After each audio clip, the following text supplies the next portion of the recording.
రష్యాలో యుద్ధం ముగింపు కోసం ఎదురుచూస్తున్న ప్రపంచ దేశాలకు బ్యాడ్ న్యూస్ అందింది. ఇస్లామాబాద్ వేదికగా జరిగిన అమెరికా ఇరాన్ చర్చలు విఫలమయ్యాయి. ఇరు దేశాల మధ్య ఎలాంటి ఒప్పందం కుదరకుండానే చర్చలు ముగిశాయి. దాదాపు 21 గంటల పాటు సాగిన సుదీర్ఘ చర్చల అనంతరం అవి విఫలమైనట్లు America vice president JD Vance ఈ విషయాన్ని అధికారికంగా ప్రకటించారు. పశ్చిమాసియాలో ఉద్రిక్తతలను తగ్గించే లక్ష్యంతో పాకిస్తాన్ మధ్యవర్తిత్వంతో జరిగిన దౌత్య ప్రయత్నాలు ఆశించిన ఫలితాన్ని ఇవ్వలేదని అన్నారు. తాము ఎంతో పట్టు విడుపులతో వ్యవహరించిన ఇరాన్ మొండి వైఖరి వల్ల ఒప్పందం సాధ్యం కాలేదని స్పష్టం చేశారు. అందుకే ఎలాంటి ఒప్పందం లేకుండా అమెరికాకు వెనుదిరుగుతున్నట్లు చెప్పారు. We have been at it now for 21 hours, and we've had a number of substantive discussions with the Iranians. That's the good news. The bad news is that we have not reached an agreement, and I think that's bad news for Iran much more than it's bad news for the United States of America. So we go back to the United States having not come to an agreement.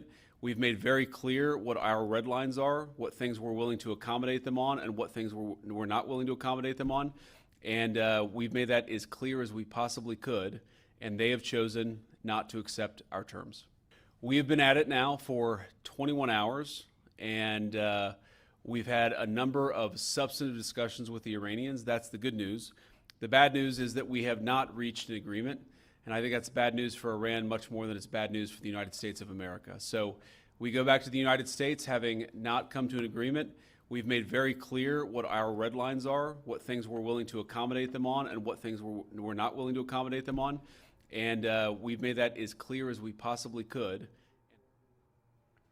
Iran అణ్వాయుధాలను తయారు చేయబోమని, అందుకు అవసరమైన సాంకేతికతను అభివృద్ధి చేయబోమని ఖచ్చితమైన హామీ ఇవ్వాలని అమెరికా కోరింది. అయితే ఇరాన్ మాత్రం అలాంటి స్పష్టమైన హామీ ఇచ్చేందుకు నిరాకరించిందని వాన్స్ ప్రకటించారు. ప్రెసిడెంట్ ట్రంప్ ఆదేశాల మేరకు తాము ఎంతో ఫ్లెక్సిబుల్గా ఉన్నా చర్చలు సఫలం కావాలని శాయశక్తులా ప్రయత్నించామని వాన్స్ అన్నారు. తమ వంతుగా కొన్ని రాయితీలు ఇచ్చేందుకు సిద్ధపడ్డ ఇరాన్ తన షరతులని అంగీకరించలేదని ఆయన వెల్లడించారు. ఈ ఒప్పందం కుదరకపోవడం వల్ల అమెరికా కన్నా ఇరాన్కే ఎక్కువ నష్టమని అన్నారు. అమెరికా తన లక్ష్యాల విషయంలో స్పష్టంగా ఉందని, వాటిని దాటి రాజీ పడబోమని వాన్స్ స్పష్టం చేశారు.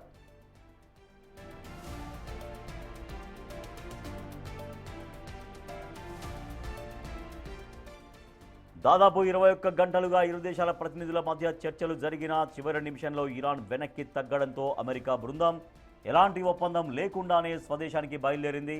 చర్చలు విఫలం కావడంతో పశ్చిమాసియాలో శాంతి ప్రక్రియను మళ్లీ అనిశ్చితులకి నెట్టేసింది. ఒకవేళ ఒప్పందం కుదరకపోతే విధ్వంసం సృష్టిస్తామని ట్రంప్ ఇప్పటికే ప్రకటించి ఉన్నారు. దీంతో పశ్చిమాసియాలో ఏ నిమిషంలో ఏం జరుగుతుందోనన్న ఆందోళనలు నెలకొన్నాయి.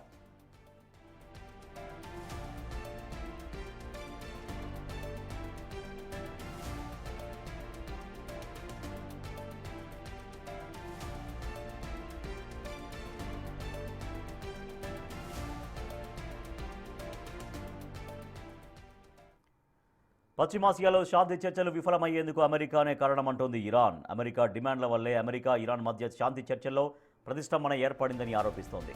చర్చల ఫలితం అమెరికా తన వైఖరిని మార్చుకోవడంపైనే ఆధారపడి ఉందని తేల్చి చెప్పింది. ఇస్లామాబాద్ చర్చల్లో అమెరికా తమపై కఠిన షరతులు విధిస్తోందని, అవి ఏమాత్రం ఆమోదయోగ్యం కావని ఇరాన్ ఆరోపిస్తోంది. అందుకే ఒప్పందం కుదరలేదని చెబుతోంది ఇరాన్.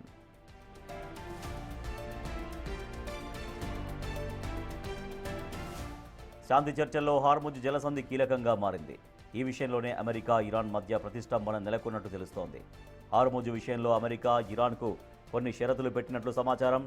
అయితే జలసంధిపై పట్టు కోసం అమెరికా ప్రయత్నిస్తోందని, వాటిని ఏమాత్రం అంగీకరించే ప్రసక్తి లేదని ఇరాన్ స్పష్టం చేసింది. చర్చలకు మార్గం సుగమం కావాలంటే అమెరికా తన మొండి వైఖరిని వీడాలని తేల్చి చెప్పింది.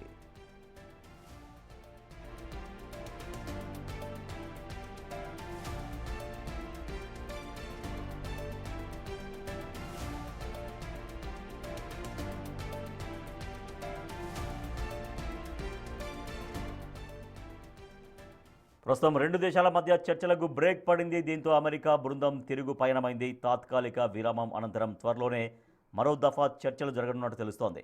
ఇరు పక్షాలు సిద్ధం చేసుకున్న డ్రాఫ్ట్ అగ్రిమెంట్పై నిపుణుల బృందాలతో సంప్రదింపులు కొనసాగుతున్నట్టు తెలుస్తోంది. టెక్నికల్ అంశాలపై స్పష్టత వచ్చిన తర్వాతే చర్చలు మళ్లీ ప్రారంభం కానున్నట్టు తెలుస్తోంది. మా ప్రతినిధి శివ ఢిల్లీ నుంచి మరింత సమాచారం అందిస్తారు. శివ, యావత్ ప్రపంచం ఎదురు చూసింది పశ్చిమాసియాలో శాంతి రాబోతుందేమోనని. సో అంటే కొంత సానుకూల వాతావరణంలో చర్చలు సాగాయి కాబట్టి ఒక పాజిటివ్ రిజల్ట్ వస్తుందని చూసాం. కానీ ఒక బ్యాడ్ న్యూస్ అంటూ స్వయంగా అమెరికా ఉపాధ్యక్షుడు వాన్సే ప్రకటించారు. సో ఇంకా చర్చలు క్లోజా, మరొకసారి ఉండే అవకాశం ఉన్నట్టుగా తెలుస్తోందా? ఈ చర్చలు ఫెయిల్ కావడానికి రెండు దేశాలు పరస్పరం మీరంటే మీరు కారణంగా ఇప్పటికి కూడా చెప్తూనే ఉన్నాయి. సో చర్చల్లో ఏం జరిగాయి, ఎటువంటి ప్రతిపాదనలపైన ఎక్కువగా చర్చలు జరిగినట్టుగా తెలుస్తోంది? రైట్ రాజేష్, ప్రపంచ దేశాలన్నీ కూడా ఎంతో ఉత్కంఠగా ఎదురు చూశాయి. ఈ శాంతి చర్చలు సఫలమవుతాయి, అందరూ ప్రశాంత వాతావరణంలో జీవించవచ్చని అందరూ భావించారు. కానీ ఈ చర్చలు అనేవి విఫలమయ్యాయి. నిన్న పాకిస్తాన్లోని ఇస్లామాబాద్ వేదికగా పాకిస్తాన్ ప్రధానమంత్రి షహబాజ్ షరీఫ్ అధ్యక్షతన ఇటు అమెరికా, ఇరాన్ సంబంధించిన ప్రతినిధుల బృందం సమావేశమైంది. ముందుగా విడివిడిగా సమావేశమయ్యారు. విడివిడిగా సమావేశమైన నేపథ్యంలో ఆ చర్చలు అనేవి కొలిక్కి రాలేదు. మళ్ళా కలిసి సమావేశమయ్యారు. ఈ త్రైపాక్షిక సమావేశాలు అంటే ఇటు అమెరికా, ఇరాన్, పాకిస్తాన్ ముగ్గురు కూడా సమావేశమయ్యారు. ఈ త్రైపాక్షిక సమావేశాల్లో కీలక అంశాలపై ప్రధానంగా చర్చ జరిగింది. కానీ దీంట్లో అమెరికా విధించిన కఠినమైన నిర్ణయాలకు మేము అంగీకరించే ప్రసక్తే లేదు అంటూ కూడా ఇరాన్ తేల్చి చెప్పింది. దానిలో భాగంగా ఇరాన్ ఏదైతే అణు ఒప్పందాలకు సంబంధించి అణు కార్యక్రమాలు ఏదైతే చేస్తుందో ఆ కార్యక్రమాలన్నీ కూడా అణుబాంబుల తయారీకి సంబంధించి దాన్ని విరమించుకోవాలంటూ కూడా ప్రతిపాదన ఉంచిన నేపథ్యంలో దానిలో వెనకడుగు వేసే ప్రసక్తే లేదంటూ కూడా ఇరాన్ తెలియజేసింది. అదే దానిపై వెనకడుగు వేయాలంటే కనుక ఇటు ఇరాన్ కి సంబంధించిన దాదాపు $6 బిలియన్ ఆస్తులని కూడా ఫ్రీజ్ చేసింది. దాన్ని అన్బ్లాక్ చేయాలి, అన్ఫ్రీజ్ చేయాలి.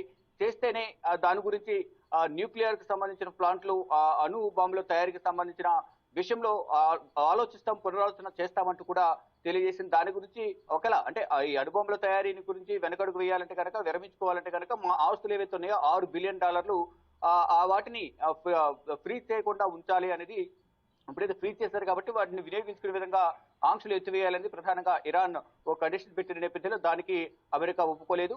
దాని తర్వాత హర్ముజ్ జలసంధి, ఇది అమెరికా ఇరాన్ మధ్య మొదటి నుంచి కూడా వివాదం కొనసాగుతుంది. హర్ముజ్ జలసంధి దానికి సంబంధించి కూడా ఎక్కడ కూడా సయోధ్య కుదరలేదు, ఏకాభిప్రాయం కుదరలేదు. ఈ నేపథ్యంలోనే అటు అమెరికా కఠినమైన ఆంక్షలు విధించిందే, ఎందుకనే మేము ఒప్పుకోలేకపోతున్నాము, దేశ ప్రయోజనాలను తాకట్టు పెట్టలేమంటూ కూడా ఇరాన్ తెలియజేసింది. దానిలో భాగంగానే ఈ చర్చలు అనేవి విఫలమయ్యాయంటూ కూడా అమెరికా ఉపాధ్యక్షుడు జేడీ వాన్స్ ఒక ప్రకటన విడుదల చేశారు. అంటే 3 రౌండ్లు నిన్న మధ్యాహ్నమే ఇస్లామాబాద్ చేరుకున్న ఈ అమెరికా, ఇరాన్ కి సంబంధించిన ప్రతినిధుల బృందం అంటే మధ్యాహ్నం 1 గంట 2 గంటల మధ్యలో ఈ సమావేశం ప్రారంభమవుతుందని అనుకున్నారు. కానీ శివ, ఇరాన్ చాలా వరకు అంటే అమెరికా చెప్తుంది మేము చాలా వరకు కాంప్రమైజ్ అయ్యే దూరంలో వెళ్ళాం, మా అధ్యక్షుడు ట్రంప్ సూచనల మేరకు చాలా వరకు మేము అన్ని కాంప్రమైజ్ అవుకుంటూ వెళ్తున్నాం, కానీ ఇరాన్ పట్టు వీడట్లేదు అనేది అమెరికా చెబుతోంది.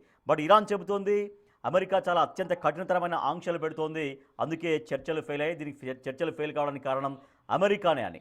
సో ఇప్పుడు ఎవరు తగ్గలేదా, ఎవరు తగ్గినట్టు లేరా, అసలు చర్చల్లో ఏం జరిగింది అనేది ఈ తగ్గడం విషయంలో అంటే కాంప్రమైజ్ విషయంలో అసలు ఏం జరిగినట్టుగా తెలుస్తోంది?